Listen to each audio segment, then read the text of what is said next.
ഭർത്താവിനെ ഒരു സ്വപ്നത്തെ പോലും ചിന്തിക്കാൻ പറ്റാത്ത രീതിയിൽ ഒരു സിറ്റുവേഷനിൽ ആൾക്കാർ ഇന്ന് ഡൈവോഴ്സ് ചെയ്യുന്നത് എന്തുകൊണ്ടാണ്? നമ്മളൊരു ബാഡ് മെസ്സേജ് കണ്ടു, അല്ലെങ്കിൽ ഒരു അഫെയർ ഉണ്ട്, അല്ലെങ്കിൽ ഇതെല്ലാം കണ്ടു എന്ന് പറഞ്ഞിട്ട് ഇന്ന് ലോകത്ത് മുഴുവൻ ഡൈവോഴ്സസ് നടക്കുന്നത്. ഒരാളെ ഒരു ബെഡിൽ കണ്ടിട്ടാണോ ആൾക്കാർ ഡൈവോഴ്സ് ചെയ്യുന്നത്? ഞാനത് കണ്ടു. അതിന്റെ എല്ലാം വിഷ്വൽസ് എന്റെ കയ്യിലുണ്ട്. പക്ഷെ ഞാൻ അതൊന്നും ചെയ്തില്ലല്ലോ. കാരണം ഞാൻ സംസ്ഥാനത്തെ ഒരു മന്ത്രിയാണ്. എനിക്ക് ഒന്നും ചെയ്യേണ്ടെന്ന് പറഞ്ഞാൽ 2 ദിവസം മിണ്ടാതിരുന്നില്ലേ. പക്ഷെ ഇന്ന് എനിക്ക് വട്ടാണെന്ന് പറഞ്ഞുകൊണ്ട് മാത്രമാണ് ഞാൻ പ്രതികരിച്ചത്. അല്ല, ഇപ്പൊ ആ വട്ടാണെന്ന് പറഞ്ഞ് ശ്രീമതി ബിന്ദു തന്നെ പറഞ്ഞു, നേരത്തെയും ഇല്ലേ ബന്ധുക്കളോടൊക്കെ ഇങ്ങനെ സംസാരിച്ചിട്ടുണ്ട്. അപ്പൊ കാലങ്ങളായി ഇതേപോലെ ഒരു സ്ട്രെയിൻഡ് റിലേഷൻഷിപ്പ് 2019 അതെ 2019 ഇതുപോലെ പ്രശ്നമായിട്ട് 3-4 മാസം ഞാൻ മാറി നിന്നാണ്. അപ്പോഴും ഈ ലേഖ ചേച്ചി തന്നെയാണ്, ലേഖ ചേച്ചിക്ക് തന്നെയാണ് ഞാൻ ഓടിപ്പോയി കാര്യങ്ങളെല്ലാം പറഞ്ഞതുമല്ല.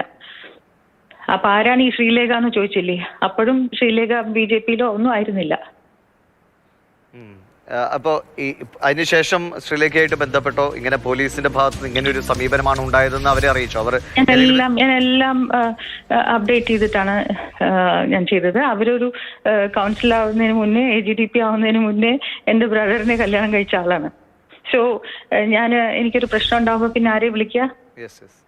എന്റെ അമ്മയ്ക്ക് ഓർമ്മയില്ല, എനിക്ക് പപ്പയില്ല, എനിക്ക് സഹോദരങ്ങളില്ല, എനിക്ക് I only have A sister.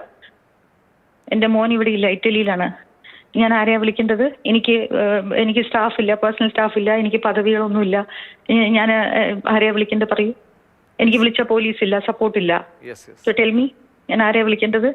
ഞാൻ ഇപ്പൊ ഈ പറയുന്നത് തന്നെ at the risk of my life. എനിക്ക് എന്താ സംഭവിക്കാന്ന് എനിക്കെന്നെ അറിയില്ല. But I don't care. എനിക്കൊന്നും പേടിയില്ല. ഇത്രയും ഇപ്പൊ ഗണേഷിന്റെ പ്രതികരണം ഇപ്പോൾ താങ്കളും കേട്ടുകാണല്ലോ. എനിക്ക് 5000 ബന്ധുക്കളുണ്ട്, അതൊക്കെ സ്നേഹബന്ധങ്ങളാണെന്നാണ് പറയുന്നത്. അങ്ങനെ ഒരു ഇഷ്ടംപോലെ ബന്ധങ്ങളുണ്ട്, അതറിയാത്ത ആരും ഇല്ല. അതുകൊണ്ട് തന്നെയായിരുന്നു എനിക്ക് ഈ വർഷങ്ങളിലെല്ലാം പ്രശ്നം. I was not able to digest, I was not able to manage. പക്ഷെ ഞാനിങ്ങനെ അതെല്ലാം ഉള്ളിലൊതുക്കി പോവായിരുന്നു. ഞാൻ വിചാരിച്ചു എങ്ങനെയാണ് ഇതെല്ലാം സഹിക്കുക. പക്ഷേ I didn't have A choice. ഞാനിങ്ങനെ ആ മനുഷ്യനെ സ്നേഹിച്ചിരുന്നു. ഇപ്പോഴും എന്നോടൊരു സോറി പറയുന്നു കരുതിയിട്ടാണ് ഞാൻ ഇത്രയും ഒന്നും പറയാതിരുന്നത്. പക്ഷെ എന്നെ ബ്ലോക്ക് ചെയ്തിട്ട് 2 മാസമായി. എന്നോട് സംസാരിക്കില്ലായിരുന്നു. ഇതെല്ലാം ക്വസ്റ്റ്യൻ ചെയ്യുന്നതുകൊണ്ട് എന്നോട് ദേഷ്യമായിരുന്നു. പല സ്ത്രീകളും വരുന്നു പോകുന്നു, എല്ലാവരുടെയും വരുന്നു പോകുന്നു. എല്ലാവർക്കും അറിയുന്ന കാര്യമാണ്. പത്തനാപുരത്തായാലും ഇവിടെ ആയാലും പല സ്ഥലത്തും എല്ലാവർക്കും അറിയാലോ. പിന്നെ ഞാൻ എന്തിനാ പറയാതിരിക്കുന്നത്? അല്ല, സോറി പറയാൻ മനസ്ഥിതിയുള്ള ആളാണെങ്കിൽ ഇന്ന് ഫോണിൽ പോലീസിനെ വിളിച്ചു എന്ന് പറഞ്ഞപ്പോൾ വട്ടാണ് എന്ന് പറയില്ലല്ലോ അല്ലെ? എക്സാക്ട്ലി, അതാണ്. അപ്പോ എനിക്ക് തോന്നുന്നു കഴിഞ്ഞാൽ നിങ്ങൾ നോക്കിക്കോളൂ. ഇനി എന്നെ കുറിച്ച് എന്തെങ്കിലുമൊക്കെ പറഞ്ഞു വരുമായിരിക്കും. But it's okay, I don't care. ഞാൻ ഇലക്ഷൻ നിൽക്കുന്നില്ലല്ലോ. ഞാൻ ജീവിതത്തിലല്ലേ തോൽക്കുള്ളൂ, ദൈവത്തിന് മുന്നിൽ ഞാൻ തോൽക്കില്ലല്ലോ. So it's fine.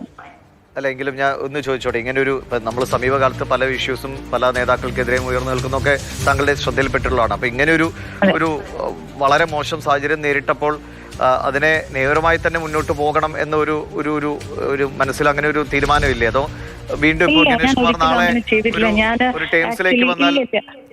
ഇല്ല, ഞാൻ അങ്ങനെ പറഞ്ഞിട്ടില്ല. ഞാൻ ആക്ച്വലി ഇന്ന് CM സാറുടെ മോളെ രാവിലെ വിളിച്ചപ്പോഴും, കാരണം ഞാൻ വിചാരിച്ചു things are not going okay, കാരണം ഇങ്ങനെ പത്രത്തിലൊക്കെ വരുന്നു, ഇനിയിപ്പോൾ എന്തെങ്കിലും ഒരു പ്രശ്നമാവോ എന്ന് വിചാരിച്ചിട്ട് വീണയെ ഞാൻ ഒരു പ്രാവശ്യം മീറ്റ് ചെയ്തിട്ടുണ്ട്. I have spoken to a couple of times വേറെ എന്തൊക്കെയോ കാര്യത്തിന്. So I have very good rapport with Har.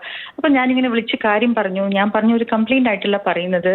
And I don't plan to um do any kind of harm to the government or to the minister. പക്ഷേ I just want to keep you informed എന്നേ ഞാൻ പറഞ്ഞുള്ളൂ. അല്ല, ഞാൻ പറഞ്ഞത് രാഷ്ട്രീയമോ അല്ലെങ്കിൽ അതൊക്കെ മാറ്റി നിർത്തും. ഒരു വ്യക്തിയുടെ, ഒരു സ്ത്രീയുടെ ഒരു ആത്മാഭിമാനത്തിന്റെ പ്രശ്നമാണ് അല്ലേ? അവരനുഭവിക്കേണ്ടി വന്ന നമ്മൾ അതിന്റെ രാഷ്ട്രീയം ഒക്കെ മാറ്റി വെച്ചോളൂ. ഗണേഷ് കുമാർ മന്ത്രിയോ അതൊക്കെ വിഷയമല്ല. ഇത് തെരഞ്ഞെടുപ്പ് കാലമാണെന്നൊന്നും കണക്കാക്കേണ്ട. ഒരു സാധാരണ സ്ത്രീക്ക് അവർക്ക് ജീവിതത്തിൽ അനുഭവിക്കേണ്ടി വരുന്ന ഒരു വലിയൊരു വഞ്ചനയും ഒരു ദുരന്തവുമാണ്. അതിനെ ആ രീതിയിൽ അഡ്രസ് ചെയ്യേണ്ടതെന്നാണ്. അപ്പോൾ നിയമപരമായ ഒരു സാധ്യതയിലേക്ക് പോകട്ടെ. ഞാൻ ആക്ച്വലി ഒരു കാര്യം ഉണ്ടായിപ്പോയി.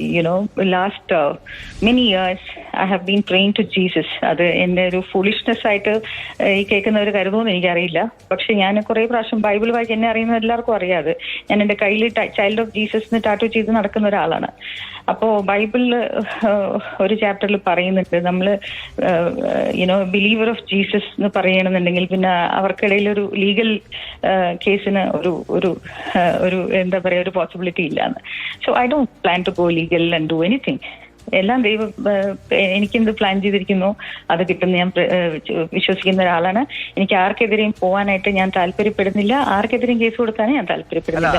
ഇന്ന് തന്നെ ഞാൻ ഈ പറഞ്ഞതിന്റെ ഒരേ ഒരു റീസൺ 112 വട്ടുള്ള ആളെ വിളിച്ചെന്നു I was very hurt. Because ഞാൻ ആ ഒരു സീൻ കണ്ടിട്ട് 112 വിളിച്ചപ്പോൾ അത് എനിക്ക് ജീവനിൽ എനിക്ക് പേടിയായി പോയി. കാരണം ഞാൻ വിചാരിച്ചു ഇത് കണ്ടതുകൊണ്ട് ഒബ്വിയസ്ലി ഒരു മിനിസ്റ്റർ ഇങ്ങനെ ചെയ്യുന്നത് കണ്ട് ഫോട്ടോ എടുത്താൽ ഉറപ്പായിട്ടും അത് എനിക്ക് എന്റെ ജീവിതം പ്രശ്നമാവുമെന്ന് എനിക്ക് അറിയായിരുന്നു. ഞാൻ I was scared that I will not be able to get out of the room safe എന്ന് പേടി കൊണ്ട് ഞാൻ വിളിച്ചതാണ്.